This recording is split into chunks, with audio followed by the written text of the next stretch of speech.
From a humble upbringing in Appalachia to the halls of power in Washington, JD Vance's life has been nothing short of extraordinary. Now serving as Vice President of the United States, Vance, alongside his brilliant wife, Usha, and their 3 children, has built a life marked by success, wealth, and influence. But what does his lifestyle look like in 2025? From multi-million-dollar homes to a growing fortune, let's take a closer look at the man behind the politics, his family, and the empire he's quietly building.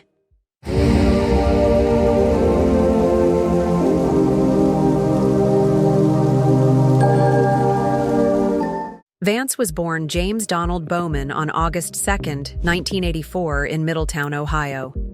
His life wasn't easy. His parents divorced when was just a toddler. After Bowman was adopted by his mother's 3rd husband, Bob Hamill. His mother changes his name to James David Hamill to remove his legal connection to his birth father. The acronym for his name was JD, and that would become his nickname. Vance has written that his mother was abusive. 3 divorces and 3 dead-end husbands had emotionally ruined her. She couldn't reasonably take care of a kid in her mental state. Drug abuse. That was the natural consequence of her mental state. And with drug abuse comes fits of psychedelic violence and verbal abuse. James and his sister were able to see this and made the educated decision to live with their grandparents. They would call them Papa and Mama, a play on words on the terms Papa and Mama. It was clear that in the place of their real parents, they would settle for the next best thing. From there, his life was fairly normal, passed through middle school and high school without doing much of note, and enlisted into the U.S. Marine Corps, serving as a military journalist with the 2nd Marine Aircraft Wing. During his 4 years of service, Vance had been to Iraq for 6 months. Despite being in a non-combative role, he was highly important to the fight. His articles and photos were highly important to the U.S. military and their need to raise morale and send the message back home. For his contributions, he was able to attain the rank of corporal and received Marine Corps medals for good conduct as well as the Achievement Medal.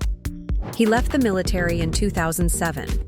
His experiences in the war had given him an eye for journalism and politics. He would put this to good use. From a humble hillbilly to a soldier, he rose from his humble beginnings, choosing to take control of his life and make the lives of those like him better. And he would do this the only way someone like him could, by going into politics to make the change he wants to see. He studied political science and philosophy at Ohio State University, graduating in 2009 with a 1st class. He later went to Yale, where he would start work on his memoir, The Hillbilly Elegy. It was a celebration and retrospective of the life he led, and would later serve as fuel to demonstrate the power of passion and skill and its ability to uplift the poor out of their standing. After leaving Yale, Vance worked for Republican Senator John Cornyn. He spent a year as a law clerk for Judge David Burning of the U.S. District Court for the Eastern District of Kentucky. He would transition this experience into work as a corporate lawyer. He would take the money he earned from this world and move to New York to be a venture capitalist. He published his memoir in June of 2016. The memoir recounts his childhood and the socioeconomic problems of his small town. This would give him a relatable and appealing edge, which made him feel like an everyman, despite his extraordinary fortune in being able to come this far. The book would eventually get a movie on Netflix 4 years later. This book would propel Vance into media attention and contact with key figures of the social elites. This, alongside his polarizing views and personality, would make him a popular figure in American culture. During the campaign to elect the now President Donald Trump during his 2016 election, he was able to use the stardom of his book to push himself as a representative of the American Rust Belt and poor America. This would later pay off for him. From there, Vance would use his venture capital funds and the money from his book to set up the political advocacy group Rockbridge Network. From there, he would co-found the venture capital firm Naria Capital and the online video platform Rumble. In 2016, JD Vance founded Our Ohio Renewal, a nonprofit aimed at addressing social issues like addiction and education. Despite initial ambitions, the organization closed by 2021 with few achievements. It raised around $221,000 in 2017, but most funds went to overhead and travel, with little impact on opioid abuse. A related foundation, our Ohio Renewal Foundation, raised $69,000 but ceased spending by 2019. Critics, including Tim Ryan, accused the nonprofit of serving as a political front, pointing to payments made to Vance's advisor. The group's main initiative, a residency for psychiatrist Sally Satel, was later scrutinized due to Satel's indirect ties to Purdue Pharma. JD Vance launched his U.S. Senate campaign in July 2021, backed by major donors like Peter Thiel and Robert Mercer. He won the Republican primary in May 2022 and defeated Democrat Tim Ryan in the general election with 53% of the vote, though he underperformed compared to other Ohio Republicans.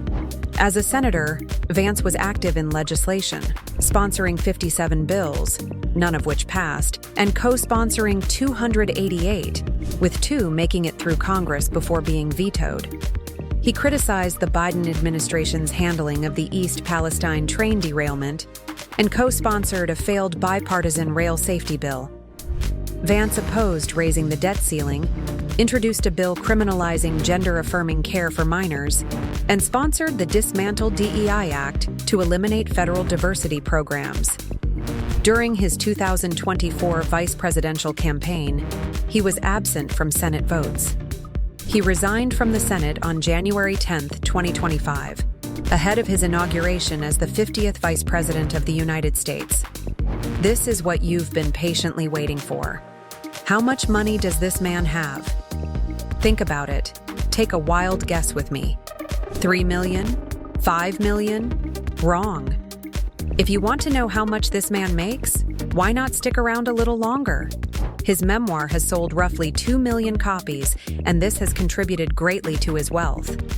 Roughly speaking, he makes about $2.5 for each sale, meaning that in the long term, this book could make $5 million. And remember that he's a venture capitalist. His current holdings total at around $600,000, however, he likely has much more money invested within his connections to venture capital. In addition to that, he also has non-liquid assets, such as real estate totaling around $4.4 million worth of assets. When you add that up, we can estimate that he has a net worth of around $10 million. Of course, in reality, he has likely made much more money than this. However, with his investments in venture capital, nonprofits, and other ventures, he likely has much more wealth than we can estimate. In addition to this, we don't know much else about how he uses and spends his money. He chooses to keep his personal life private, and it's worth respecting him for that and his modesty. JD Vance's journey from a troubled childhood in Appalachia to the vice presidency is a testament to the power of ambition, resilience, and strategic alliances. From best-selling author to venture capitalist to politician, Vance has carefully built his career and fortune, cementing his place among America's elite. While his wealth and influence continue to grow, his true impact on the nation remains controversial. Will he use his power to uplift the working class he once championed? Or will he prioritize the interests of his wealthy backers? The story of JD Vance is far from over, and its next chapters will shape the future of America. If you care about the direction of this country, now is the time to pay attention. Stay informed, question the narratives, and engage in the political process, because leaders like Vance don't just shape history, they shape your future.